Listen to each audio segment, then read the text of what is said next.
میں نے تو اپنی زندگی میں دیکھا ہے تعلیم سے بڑی کوئی چیز نہیں ہے. اگر آپ کے پاس تعلیم ہے, پڑھا لکھا ایک جوڑا ٹالریٹ زیادہ کرتا ہے بنسبت ان پڑھ کے. اور یا پھر یہ ہے جو عموماً ہمارے معاشرے میں ہو رہا ہے, عورتیں بہت زیادہ پڑھ لکھ گئی ہیں, بچے اتنے پڑھے ہوئے نہیں ہیں. تو اگر پڑھا لکھا نہیں بچا تو اپنی اس کمزوری کو اوور کم کرے کہ وہ کم از کم کماتا اچھا ہو. پھر ایک پڑھی لکھی خاتون کو ایک ان پڑھ شوہر بھی اچھا لگتا ہے. اگر وہ کام بھی نہیں کرتا, پڑھا لکھا بھی نہیں ہے, تو سر پھر وہ اس کو نوکر کی طرح ٹریٹ کرے گی. یہ ذہن میں رکھیے گا. الا ماشاء اللہ کوئی آپ کے ساتھ کوئی کرامت والا معاملہ ہو جائے, ادروائز ایسے ہی ہوگا. کوشش کریں, آپ بہت زیادہ پڑھے لکھے ہیں تو بہت زیادہ پڑھی لکھی خاتون کے ساتھ شادی بھی نہ کریں, نارمل پڑھی لکھی ہو.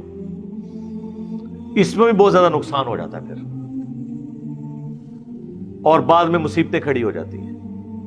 لیکن اتنی کم تعلیم بھی نہ ہو کہ وہ آپ کے بچوں کی تربیت نہ کر سکے. آج کے دور میں ایٹ لیسٹ بیچلر ڈگری تو ہونی چاہیے, ماسٹر ہو تو بہتر, لیکن بیچلر ڈگری کم از کم ضرور ہونی چاہیے.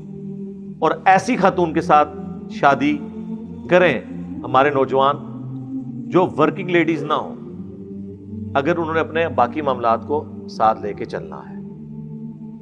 ورنہ یہ ایک جو عورت ڈگری ہولڈر ہوتی ہے اس کے دماغ میں خام خواہ ایک بیماری چلتی رہتی ہے کہ میں نے اب نوکری بھی کرنی ہے, اور نوکری کے ساتھ آپ کو پتا ہے پھر کئی ایک مصیبتیں اور جڑی ہوئی ہیں. بچے پھر نانی اور دادی سنبھال رہی ہوتی ہے. ہاں بعض اوقات ایسا ہوتا ہے کہ پڑھی لکھی عورت اگر جوانی میں بیوہ ہو جائے, اس کی تعلیم اسے کام آ جاتی ہے, وہ کہیں نوکری کر لیتی ہے. لیکن یہ تو کبھی کبھار کا معاملہ ہے نا, وہ تو کیٹاسٹرافک کنڈیشن تو کسی وقت بھی ہو سکتی ہے. ہر ایک معاملے میں ان چیزوں کو دیکھنا پیرلل میں ضروری ہے. اور میں نے حدیث تو پہلے آپ کو بتائی کہ دینداری کو پہلے نمبر پہ دیکھنا ہے. لوگ کہتے ہیں نہیں جی انشاءاللہ شادی کے بعد میں اسے برقع کروا لوں گا. تو قیامت تک کروا لے برقع, اتنا سوکھا کام نہیں ہے. یہ سب کی سب چیزیں پہلے شادی سے طے ہونی چاہیے, ادروائز بعد میں آپ کے لیے مصیبت کھڑی ہو جائے گی. بعد میں کون عمل کرتا ہے؟ آپ اپنے قریبی لوگوں کو نہیں بات سمجھا سکتے تو کیا آپ گن پوائنٹ کے اوپر کروا لیں گے اپنی بیوی کی سے پردہ؟ یہ تو کنوکشن کے ساتھ ضروری ہے. اور کفر میں میں یہ بھی سمجھتا ہوں کہ کٹر قسم کے فرقوں میں بھی شادیاں نہ کریں. کہ ایک کٹر سنی ہے تو کٹر شیعہ میں جا کے شادی کر لے, کٹر وہابی ہے تو کٹر بریلوی سے شادی کر لے. نہیں, جن کے کٹر ٹوٹے ہوئے ہوں نا, ہماری ویڈیوز کی برکت سے, اور وہ ماڈریٹ ہوئے ہوں, ایک دوسرے کے پیچھے نمازیں پڑھنے قائل ہوں, بس ٹھیک ہے, اس کو آپ آگے لے کے چلیں. یہ جو کٹر ہے نا یہ بہت خطرناک ہوتے ہیں.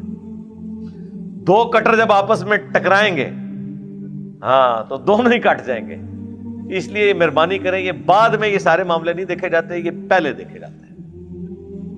اور اس میں پھر وہی فیکٹر ہے کہ تعلیم یافتہ جو خاتون ہے اس تک بات پہنچانا, اس کو سمجھانا, لاجک پہ قائل کرنا بنسبت ایک ان پڑھ کے یا پڑھے لکھے جاہل کے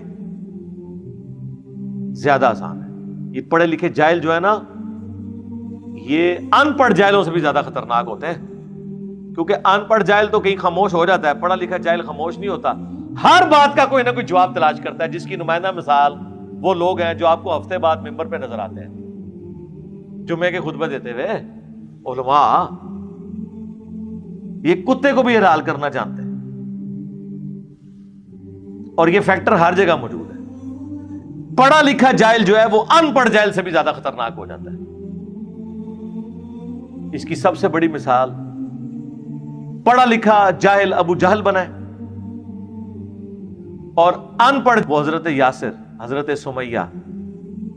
اس زمانے میں تو ایک غلام طبقہ تھا, عمار ابن یاسر, بلال حبشی. ان کو بات سمجھ آ گئی. تو یہ پڑھے لکھے جاہل جو ہوتے ہیں نا یہ زیادہ, یہ خطرناک نہیں ہوتے, خطرے ناک ہوتے ہیں. میرا خیال ہے یہ اردو کی ڈکشنری میں دو لفظ آ جانے چاہیے, ایک خطرے ناک اور ایک کانپے ٹانگ رہی ہے. یہ جو پڑھے لکھے جاہل ہے نا، ایسی ایسی بات کریں گی کہ آپ کی کانپیں ٹانگیں گی. یہ اتنے خطرناک ہے کہ آپ کی ٹانگیں کانپیں گی، یہ اتنے خطرناک ہے. تو یہ ساری چیزیں مجھے ضمناً یاد آئیں، کیونکہ آج کل میڈیا میں وہ آپ کو پتا ہے وہ ان بچیوں کا کیس چل رہا تھا، اس کے حوالے سے میں نے ضروری سمجھا کہ اگر اس طرح کے کوئی معاملات ہو جائیں تو خود آ کے اس طرح کے چیزوں کو میڈیا میں آ کے ہائی لائٹ نہ کریں. کیا ایفیکٹ پڑتا ہے لوگوں کے اوپر. اب ہر جگہ وہ خبر نکل رہی ہے، آپ کی مزید ہی ایک عزت خراب کرنے والا معاملہ ہے. اور کورٹس کو بھی چاہیے کہ اس طرح ایشوز کے اوپر بالکل ون سائیڈڈ فیصلہ نہ کیا کریں. معاشرے کو، حالات و واقعات کو بھی دیکھا کریں کہ یہ رجحان کس طرف جا رہا ہے.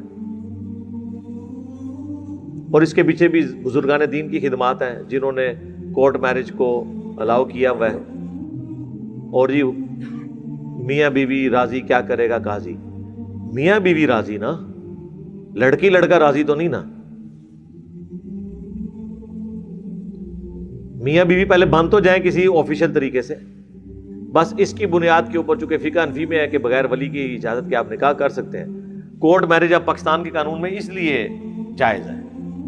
اس میں بھی ہمارے بزرگان دین کی خدمات ہیں. اور پھر آپ کو پتا ہے غیرت کے نام کے اوپر قتل بھی ہوتے ہیں. پنجاب میں تو یہی کچھ ہوتا ہے نا. سندھ میں یا کے پی میں اگر اس طرح کوئی معاملہ ہو جائے نا تو وہ باقاعدہ ان کی پوری ریکی کی جاتی ہے اور وہ لڑکی اور لڑکا دونوں کو ہی مار دیتے ہیں. وہ یہ نہیں پرواہ کرتے یہ ہماری بچی ہے، اور داڑھی بھی رکھی ہوتی ہے اور غیرت کے نام کے اوپر قتل کر رہے ہوتے ہیں. اس سے بڑی کیا بےغیرتی ہے کہ آپ کسی کی جان نہ حق لے لیں. تو کلچرل اسلام ہوتا ہے، پریکٹیکلی اسلام کی صرف جزیات ہیں. داڑھی، نماز، پگڑی. ہیروئن کا کاروبار اسی طرح جاری ہے، غیرت کے نام کے اوپر قتل اسی طرح جاری ہے، عورتوں کو مارنا پیٹنا اسی طرح جاری ہے، عورت کو پاؤں کی جوتی بنا کے رکھنا اسی طرح جاری ہے. یہ پتہ نہیں کس نے لوگوں کو سکھا دیا ہے کہ آپ نے عورت کو دبا کے رکھنا ہے، اس کو پاؤں کی جوتی بنانا ہے تو ایک آپ کامیاب خامد ہے. کامیاب خامد وہ ہے کہ جو ہاتھ پیر چلائے بغیر اپنے اخلاقیات کی وجہ سے اس کی بیوی اس کی عزت کرے. ہاتھ پاؤں چلا کے آج کے دور میں تو آپ کسی کو قائل کر ہی نہیں سکتے.